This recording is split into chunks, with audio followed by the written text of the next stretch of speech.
Everybody to Pitch Club Live. And I'm going to say a massive, big hug hello to Kate. Kate, how are you? I'm great. I'm so glad to be here with you. Oh my God. Excellent. Well, this is going to be our fifth LinkedIn Live. And basically, what we're doing is we are promoting our Pitch Club.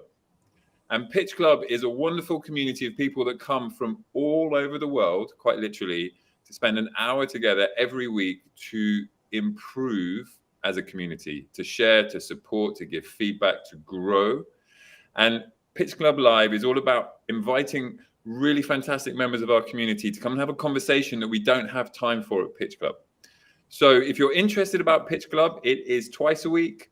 It is a 1 hour session on a Wednesday at noontime GMT, and on a Thursday at 5:30 p.m. GMT. You are all invited, and you will meet the wonderful Kate. So in today's conversation, we're going to talk for half an hour about the value of pitching, how we use pitching in our professional context. We're going to find out a lot about Kate. And to kick off, I'm going to ask Kate to introduce herself with a pitch. Oh, geez. Okay.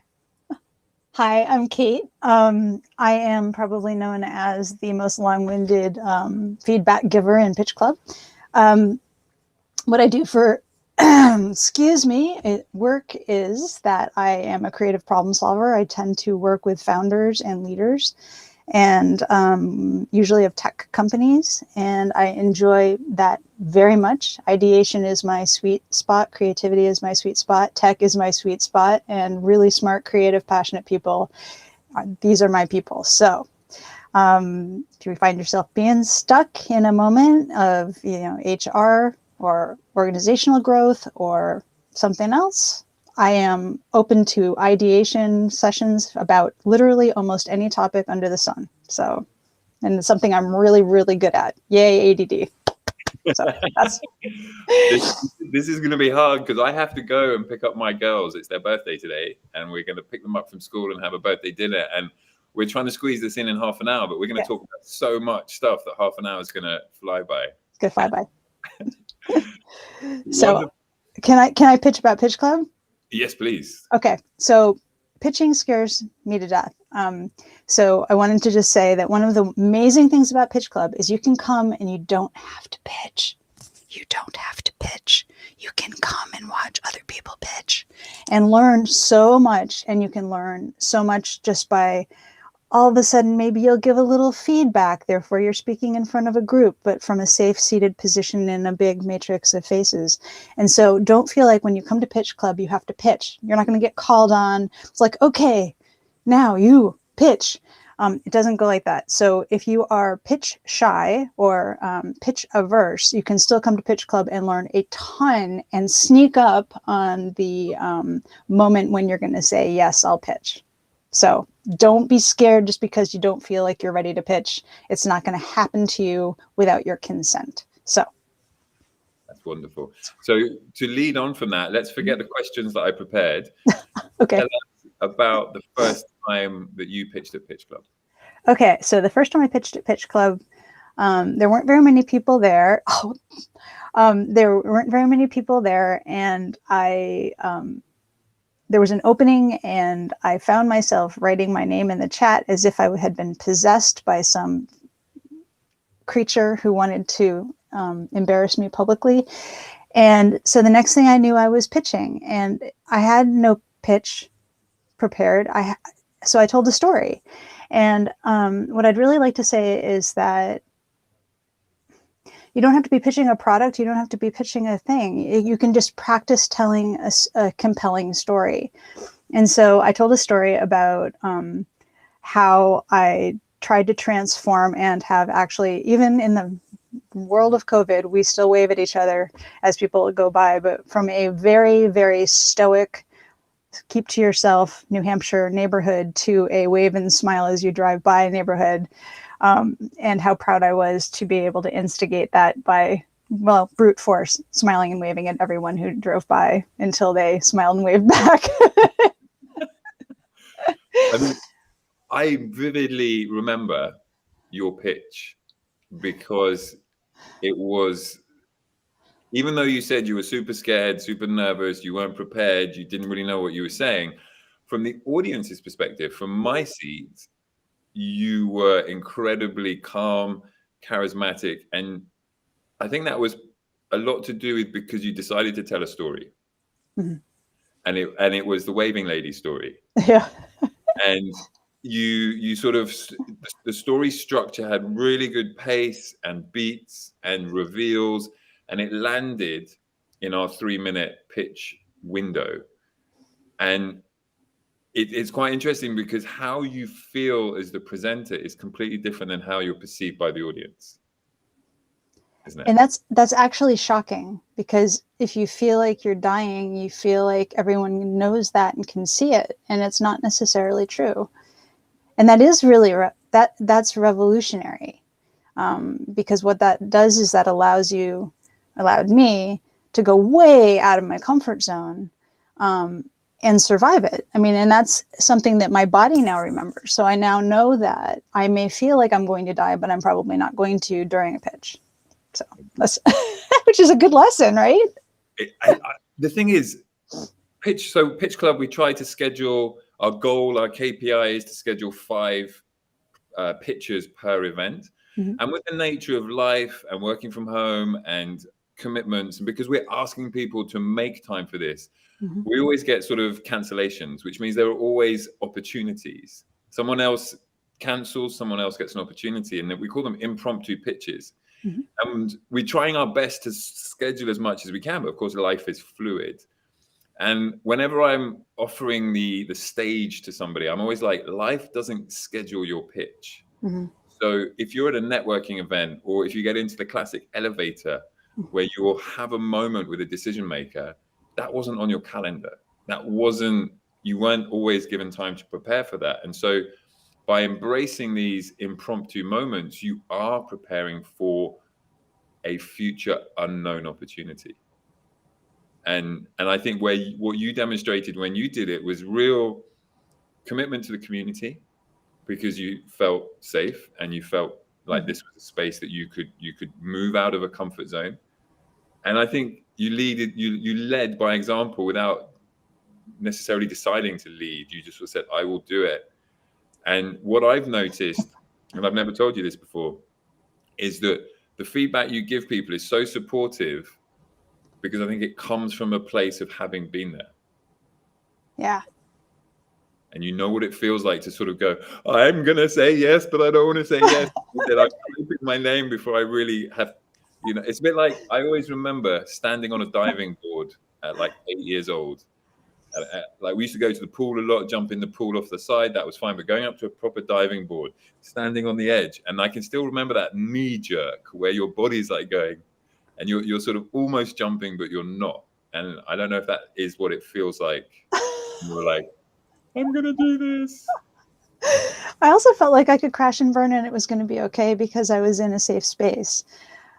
Like literally in the middle of that, if I had just not been able to continue, it's not like I'm flunking. I'm not going to lose, my job.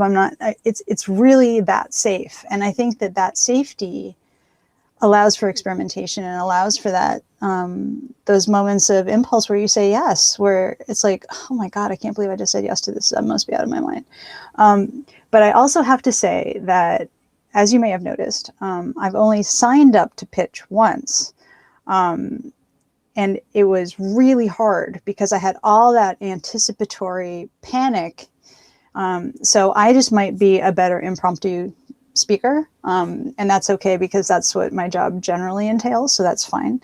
But the variety of people that come and pitch, and the variety of pitches that they give, and the different levels, and watching people improve when they come back after they've taken in the feedback and they pitch again. It's such a beautiful community. I just, when I give feedback,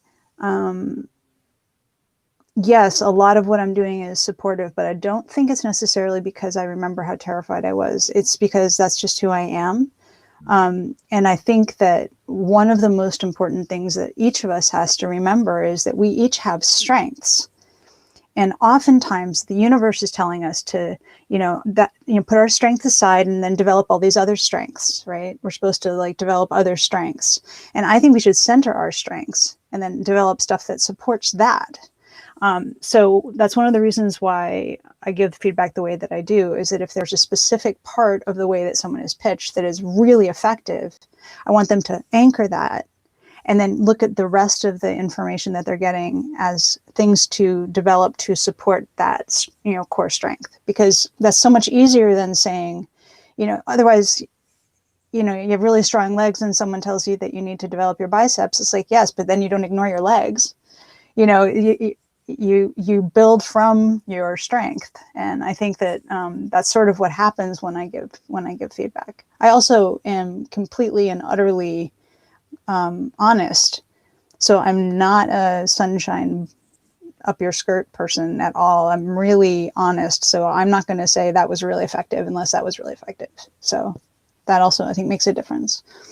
Absolutely. But what you do is you always celebrate the action of someone.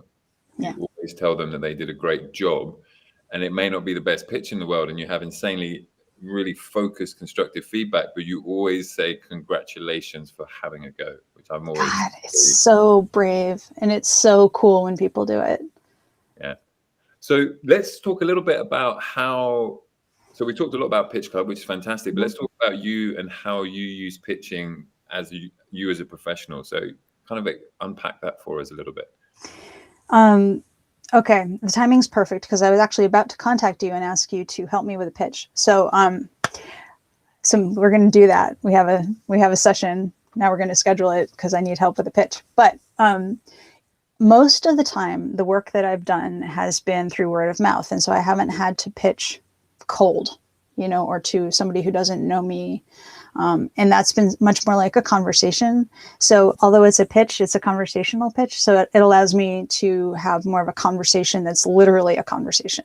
So I'll say, this is what I'm thinking, and they'll say, this is what I'm thinking. And then we come to some sort of agreement. So it's not so much a presentation of a narrative without, interaction, which is sort of what pitches seem to be like I'll quietly stand, someone will be listening, I'll be talking, and then the pitch is over.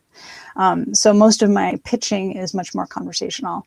But what I'm finding now, especially as my reach broadens beyond my very well-known colleagues, is that I am needing to pitch what I do, which means I need to have a much better way of communicating about it.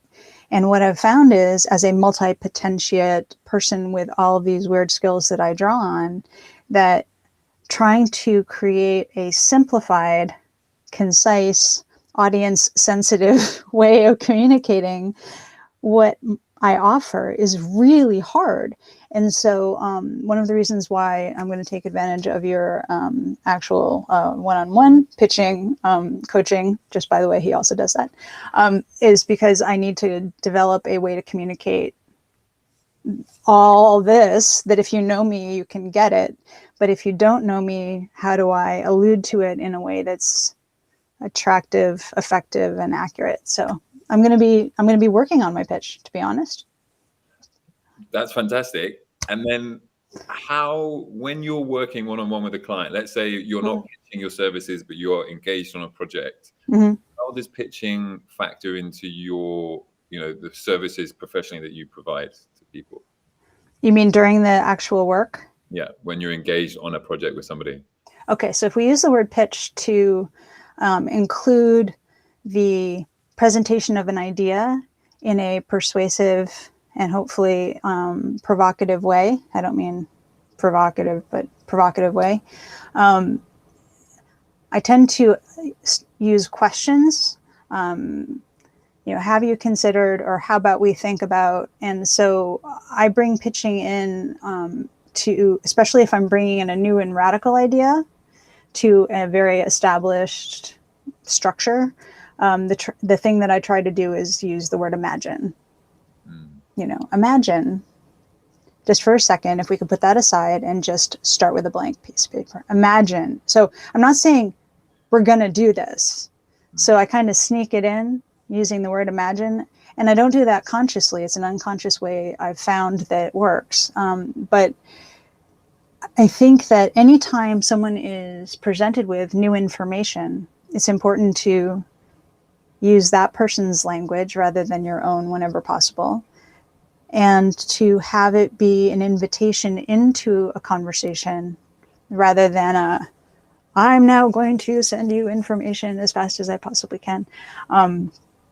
And when I get into that mode, which I call my fire hose mode, I ask permission. I'm like, are you ready? Are you ready for the Kate fire hose? Because it's going to come at you fast and furiously. So sometimes it's like, it's permission. I don't know how to answer that question. I don't know if I did, but no, that's fantastic. That's sort of what you touched on, the point of like pitching. What is pitching? So pitching is so many things. Like my daughters will pitch to me why they should go to school in their swimming trunks. Yep. And they want something to happen. They're persuading me onto their line of thinking. And then we have all the sort of TV shows where, I don't know, The Apprentice or the Shark's Tank or whatever they might be, where people kind of pitch an idea, and that's sort of through the manufactured TV lens. And then you've got the car salesman who's pitching you to buy something. Do you really want it? And the way that I see it is that pitching is, every time you communicate, you're pitching. And either you want a financial transaction, a time transaction, a reciprocity transaction, you want something in return. And it's persuasive. And another word that you use, conversation. And I find myself saying that, like, and a lot of other great pitch coaches have exactly the same intent and the same vocabulary, as like, your pitch should turn into a conversation, because people don't want to be spoken at. They want to be, it's with. It's saying, I'm going to say something, and I'm going to try and say it as quickly and succinctly and in as little a time as possible to throw it over to you and see what you come back with. And I love the concept of shared ownership. Like, oh yeah, that's really important, because one of the things I don't know where you are in terms of the world, so I'm just gonna, is the idea of persuasion. And that is that I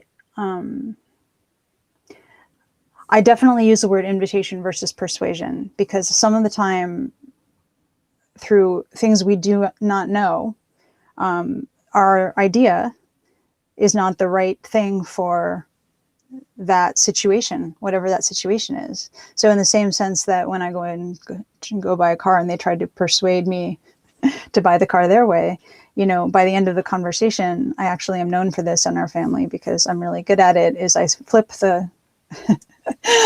it so that, you know, it's like, and take control back. So one of the things that I think is really important is a feeling of balance of who's in control, and not have a conversation become a power play at all, but again, have it be a collaboration. And so the way that we pitch in Pitch Club, one of the things that I like is that it is, I mean, there's someone who's pitching, but it's a collaborative experience, because a person is pitching, people are paying attention, we're giving feedback, and there is a dialogue. And I think that that's really important when you're pitching, and under other kinds of circumstances, the stakes may be much higher. Like, you really want that job, you want them to hire you. So there is this desire to be, you know, wanted. You want your skills to be needed. You want them to say yes. But I can also tell you from experience, you only want them to say yes if what you're offering is going to be a great fit, right? And so they either have to have a fabulous hunch about the fact that you're going to be a great fit, or they're going to have to just feel compelled, like, I must have some of that. That is so cool, whatever that is. I don't know, you know. So so for me, persuasion is not a word I would choose personally. It's more like an introduction of an idea. How do you feel about it? And let's see where the middle ground is. Because I also believe that in many cases, these pitch conversations have a lot of potential for mobility, and can shift midstream depending on what the new information is and depending on what kind of pitch it is. And so as you mentioned before we started, there's this, question of childhood negotiation skill development that we quash in order to survive as parents. And then later on, it turns out that's a skill that's really needed. But if you let your kid win every once in a while, that's important, right? It's just because you're right that they shouldn't eat all the candy. Sometimes maybe they should eat all the candy and find out what that means. Yeah, exactly. Absolutely. I mean, it's so interesting how you were talking about the word persuasion, because you do have a goal that you're aiming for, Mm-hmm. but permission to get to that goal together, is what the pitch is trying to do. And the word persuasive, I don't know, maybe it has like the kind of, okay, like I've got my arm behind my back, am I really wanting to do this? Yeah. And to not be, again, like pitch that so rapid fire that you just submit and go, I just want you to stop, so I'm going to say yes. That's not the goal, is it? It's more like, I'm going to put my position out there, and I'm going to highlight all the benefits on all sides, and then together we can decide if that's the right fit, which is what you said. And yeah, I mean, I think that is so important. And the dialogue that you run in here is so different than the real dialogue between 2, 10, 100 people, isn't it? It's like what you think is going to happen just does not happen. Never. I swear. Like, if I have a plan, it's sort of like if you have 5 minutes before you have to go do something, and you think, I'll just do this one thing real quick. As soon as I use the words real quick in my thinking, I'm doomed. I might as well just cancel the next thing, because I will have not done it real quick. I will have shown up late. I will have disappointed somebody, and I will have embarrassed myself. So there's a lot of internal stuff versus external stuff that I think we all do. But I really believe that there are win-wins. And I believe it in my bones. And because I've been in situations that were not good fits, I revel in the honest no. Yeah. Because nobody should suffer through that. It's not fair for either side, right? Because the person who's trying to offer the amazing thing just needs to be able to do that with the right person, or the right organization, or the right whatever, the right backers, the right financiers, the right other, who are going to be cheerleading and like excited and great references or whatever. You don't want to have a bad experience if you can avoid it. And so one of the beautiful things about this one precious life, what are we going to do with our one wild precious life? Thank you, Mary Oliver, is that good fit, fill in the blank. All of the relationships that we have, business and personal and all of that stuff, the better the fit, the better. Just the better for everyone, because then we can all move forward feeling like we've taken part in something beautiful and collaborative and positive and thought-provoking and possibly even memorable. Yeah.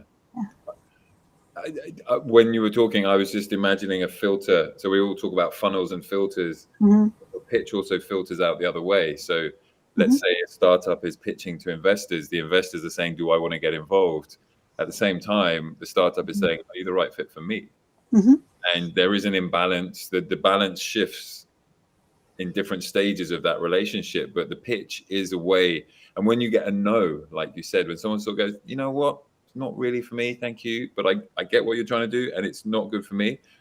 It's like, as many people say, that is a massive win, because you can then shift your energies to people finding out who the next yes is. And that's what I think, I like the way you talk about the pitch being this collaborative, joint, consenting decision to do something.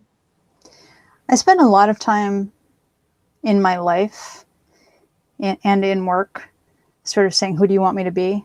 And then trying to become that for somebody else. And that has felt shitty, like every single time. Because what if they want me to be something I don't want to be, or it's not me, and I want to be wanted now. I'm a grown-ass woman. I want someone to want this Kate Ness. this idea generator, this person who can facilitate groups, this person who can come in and do positive disruption, this person who can listen for a really long time and understand the pain that people go through at periods of transition when their baby company is about to grow. And do they let it grow, or do they keep it small so they can keep control over it? I mean, I want someone who wants this and doesn't want me to be somebody else. Like, I have this really silly story that once upon a time I dated a guy who said he would think I was more attractive if only I looked like Grace Jones. Now, I don't know if you remember Grace Jones, but Grace Jones is approximately 6'2", has ebony colored skin.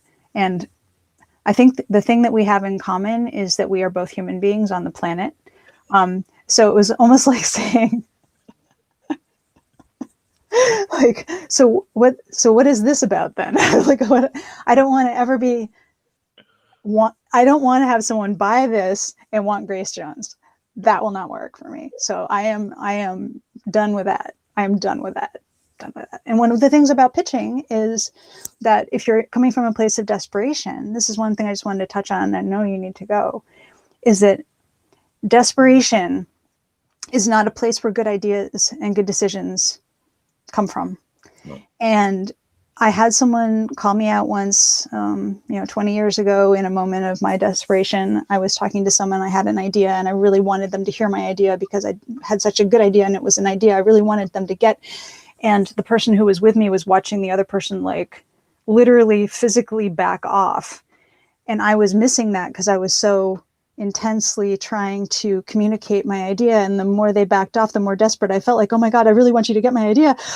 And afterwards, during the debriefing with this wonderful person who was willing to be super honest with me, is, desperation is not an attractive quality. And I was like, but I wasn't desperate. And he's like, maybe you weren't desperate in the way that most people view desperation, but you were desperate for them to understand you.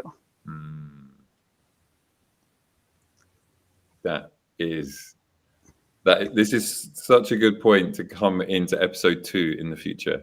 Because that I've got so many experiences of over pitching where someone literally called timeout. They pulled the timeout sign and said, stop, you've over pitched this, you've lost it. And I was like, oh my gosh, let's do part 2 and you can tell me all about it. Exactly. So we are going to pick up this conversation again later in the year, when we're going to pick up from this moment and talk about the perils of over pitching and the desperation of wanting to communicate an idea so desperately that you just overdo it. There's too much salt in the soup, and it just bleh. You can't fix it with a potato once it's a pitch. You can do it with the soup, just so you know. Put a potato in. I'm just giving you information. Oh, you put a potato in the soup and it it takes up some of the salt. I don't know. I learned it from my mom. My mom's a witch. Oh, you got to find the pitching equivalent of the potato in the soup. Exactly. No, once you've gone past, you've gone past. So, but yes, let's please bring it up again. And I'm going to do this part. Please join us Thursday. I don't remember what time it is, but on the East Coast, it's 12:30. Martin. 5:30 p.m. GMT. There you go. And it's 1 hour. It usually goes over. But, bring your lunch. A lot of us eat while we take part, and it's fantastic. People come from all over the world, literally. We have one of the most diverse groups of people I have ever had the privilege of sitting with and listening to and learning with and learning from. So come. You don't have to say a word. Introverts, come. Well, that was an amazing pitch. Yet again, thank you so much, Kate, for your time. Wonderful to see you, catch up, have this conversation, and we will see each other at Pitch Club. Excellent. All right. Take care, guys. Thank you. I'm going to wave. Bye.